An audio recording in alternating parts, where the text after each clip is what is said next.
Mind anchor devices. In the near future, the greatest frontier humanity explores won't be the depths of the ocean or the edges of the universe. It will be the stability of the human mind. As technology evolves to merge our consciousness with machines, virtual realities, and neural networks, one challenge becomes increasingly urgent. How do we keep our sense of self from dissolving in a flood of artificial worlds and overlapping identities? The answer, many believe, lies in the development of mind anchor devices, a revolutionary concept designed to keep human consciousness grounded, stable, and intact, no matter how far our minds drift into virtual or synthetic realities. Imagine entering a fully immersive neural world, a dream simulation that feels as real as physical life. You can smell the air, feel wind on your skin, and taste food that doesn't exist. You could live entire lifetimes inside a simulation, switching between realities like changing TV channels. But what happens when your brain forgets which one is real? When your sense of self begins to fracture across multiple experiences? The human brain evolved for one consistent world, one timeline. 100 virtual lives running in parallel can distort perception so severely that even returning to your original body becomes disorienting. Mind anchor devices are envisioned as the bridge between the digital infinite and the fragile, organic core of consciousness. A mind anchor device, at its simplest, would be a neural interface that establishes a stable reference signal, a gravitational point for your consciousness. Just as a ship drops an anchor to remain steady amid a storm, your mind could deploy a cognitive anchor that keeps you connected to your baseline identity. It might use synchronized neural oscillations, constant biophysical feedback, and sensory loops to maintain awareness of your true body while you traverse layers of digital or quantum reality. But how did we get to the point where we even need such a device? The answer lies in the evolution of immersive technology. Early virtual reality was visual and auditory, headsets, motion tracking, and limited feedback. As haptic feedback advanced, VR began stimulating the sense of touch. Then came neural link systems, capable of mapping digital input directly into the brain's sensory cortex. These systems no longer just showed you an illusion, they became your sensory experience. The more sophisticated they became, the more users found themselves experiencing dissociation.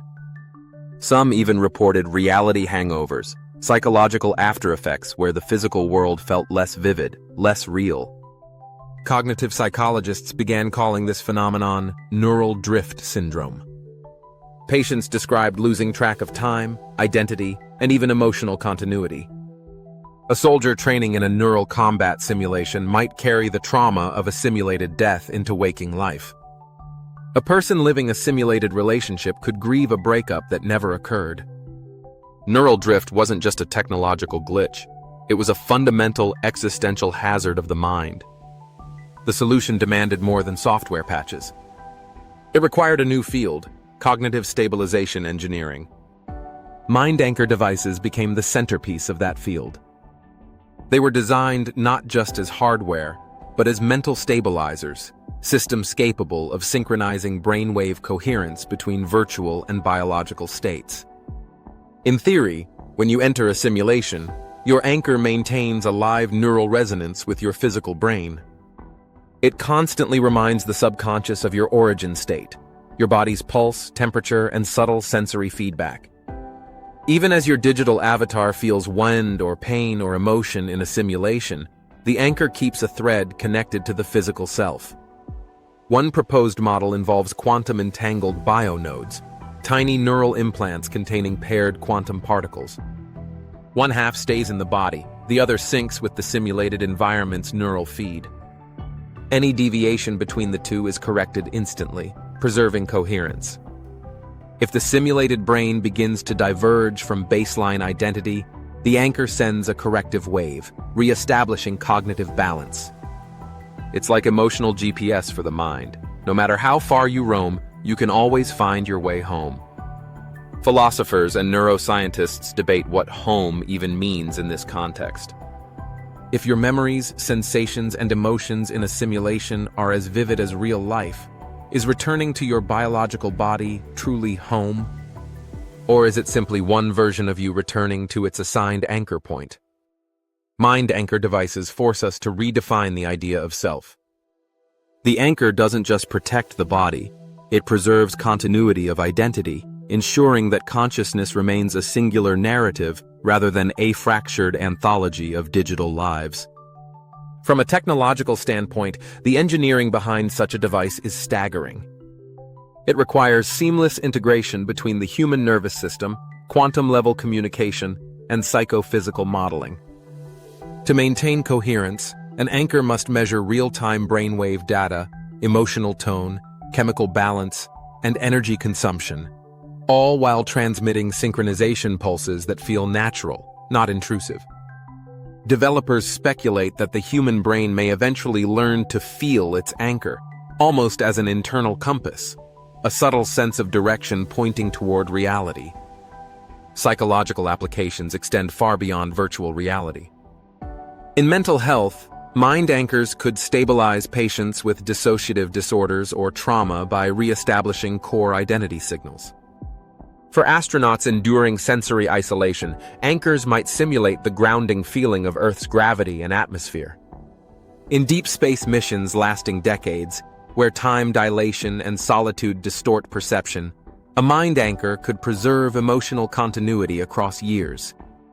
Even for ordinary people, it could become a safeguard against the increasingly blurred lines between digital and physical life. The social impact would be enormous. In a future where simulated realities are common, governments might require registered anchors as a kind of mental passport, ensuring citizens don't lose themselves in digital universes. Entertainment industries could market anchor-safe experiences, guaranteeing psychological return paths. Insurance companies might even offer consciousness stability policies for people engaging in high-risk neural immersion. A new class of professionals, mind anchor technicians, would emerge to monitor, calibrate, and repair these systems, blending neuroscience with psychology and ethics. However, with every safeguard comes potential exploitation. Hackers could attempt to hijack anchors, redirecting consciousness or corrupting memory continuity. Black market anchor modifications could enable identity swapping or consciousness duplication, turning the self into a tradable commodity.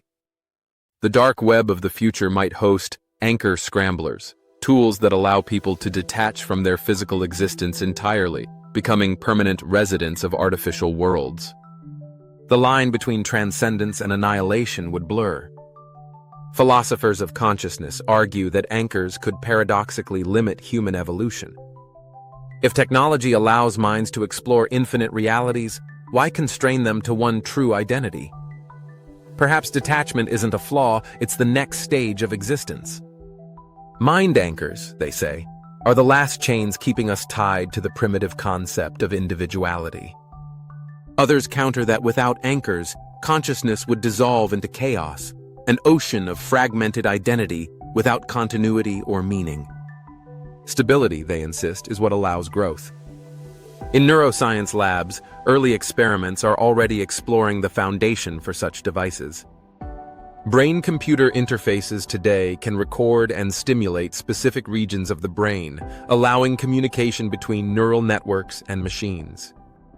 Researchers studying lucid dreaming and induced awareness have found ways to maintain partial consciousness across dream states, essentially primitive forms of mental anchoring. Every breakthrough brings us closer to devices capable of bridging multiple levels of consciousness without disorientation. Military and defense agencies also see potential. Mind anchors could train soldiers in hyper-real simulations while ensuring they remain psychologically grounded. Pilots could operate swarms of drones through neural links without losing body awareness. But the ethical risks multiply. What happens if the anchor fails mid-operation? Could a soldier's consciousness be stranded inside a simulation, unable to return? Governments may soon debate cognitive rights, laws defining when and how the mind can be digitally transferred or stabilized. Cultural shifts would accompany these devices. Religion might reinterpret anchoring as a metaphor for the soul tethered to the body. Meditation traditions could merge with technology, using anchors to deepen mindfulness instead of detachment. Art, too, would transform. Virtual artists could inhabit multiple realities simultaneously, each anchored to a shared self, blending infinite perspectives into one coherent expression. As mind-anchor devices become more advanced, personalization would grow. Your anchor could sync to your emotional signature, detecting stress, fear, or euphoria, and adjusting feedback loops accordingly. It could play familiar scents or heartbeats, unique to your biology, to remind your subconscious of home. Couples could link anchors to share emotional resonance, feeling each other's presence across physical or digital distances. Even death itself might evolve. An anchor could preserve the final continuity of self, allowing a consciousness to transition seamlessly into a digital afterlife without losing identity cohesion. One of the deepest philosophical questions these devices raise is whether the anchor resides in the machine or the mind. Does the device keep you grounded, or do you keep it meaningful? In a world where people might shift between 10 simultaneous realities, work, leisure, exploration, simulation, your anchor might become your truest possession. Not just a piece of technology, but the embodiment of your identity's gravity. Future historians may look back and mark the creation of mind-anchor devices as the pivotal moment when humanity learned to safely traverse consciousness itself. Just as early sailors needed compasses to navigate vast oceans, we will need cognitive anchors to explore the infinite realms of mind and simulation. The seas of perception will be treacherous, currents of illusion, whirlpools of false memory, storms of emotional overload. But with an anchor in place, we can journey anywhere without losing ourselves. The evolution of mind anchors will not only change how we experience reality, it will redefine what reality is. In the era of mental multiverses, the anchor becomes the new heart, beating not in the chest, but at the center of awareness. It will be the device that lets us live 1,000 lives without forgetting the first one, explore infinite worlds while remaining whole, and extend consciousness beyond all boundaries while still being able to return home. Perhaps in the end, that's what being human truly means, not to remain static, but to explore without erasure. Mind-anchor devices might ensure that no matter how far we drift into the synthetic, the essence of our humanity remains intact. And as we build technologies capable of reshaping consciousness, we might finally discover that the greatest innovation of all is not the machine that extends the mind, but the anchor that reminds it who it is. Hey, if you're enjoying this video and want to see more like it, don't forget to hit subscribe and turn on the notification bell so you never miss an update.